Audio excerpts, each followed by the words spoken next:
Hello everyone, so in today's video we'll be looking at how to design a basic metal structure or a weldment structure, and we'll be looking at also how to simulate or how to apply forces on it and see how it does move if you apply a certain force on it.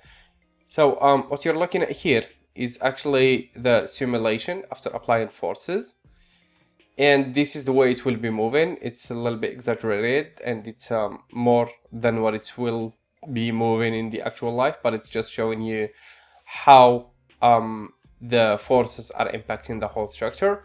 The numbers here are the correct ones. The movement is just to animate and make you understand more.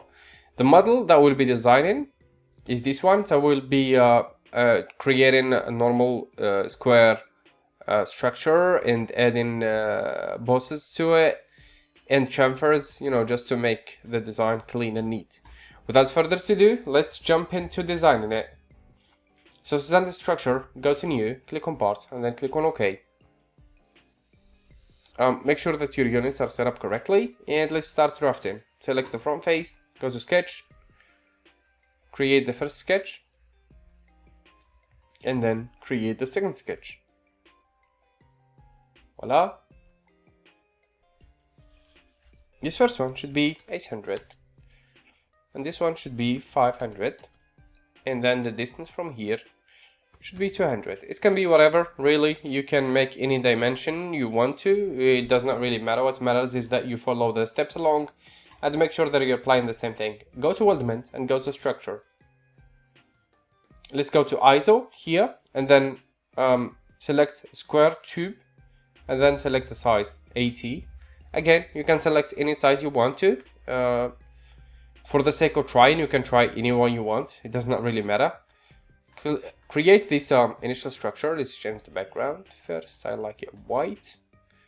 Let's remove the sketch. Alright, now let's add in a plate here. Sketch, square, anything you want really. Let's make it 120. Alright, perfect. Let's add in chamfers to it. Let's make the chamfers as a 5.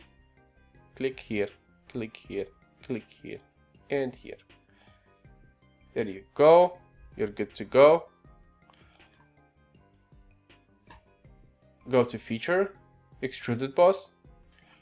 Make it a 10, and then you're good to go. And now let's select this face and create another square on the bottom. Go to center rectangle, click and drag.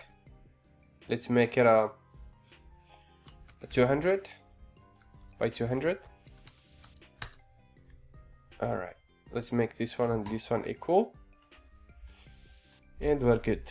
Now let's extrude it, make it a 10 as well. So you're good. You can add chamfers or not, whatever you want really. Once we're good, let's apply material, but we'll need to apply anyways later. Go to edit material and carbon steel or iron base, hot rolled bar, anything you want. Once you're good, go to simulation. If your simulation is not there for some reason, go to SolidWorks add-ins. If it's not there, you can click and go to tabs and select it from here. Alright, so it's right here, I don't need to select it. Go to simulation, new study. You can call it static number 1. It will be doing a static study. Right, once you're here, you will notice there are some kind of balls, like 3 balls.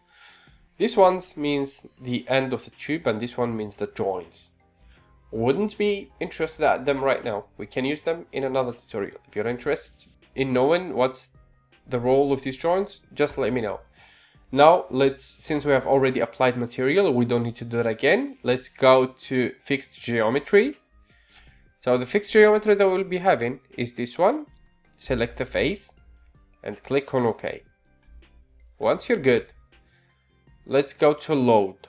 We will be applying a force, and this force would be applied here on the tip of our structure. It's on the face. You can make it on the whole frame if you want to, but in our case I will be only applying it here. Alright, So it's just a face.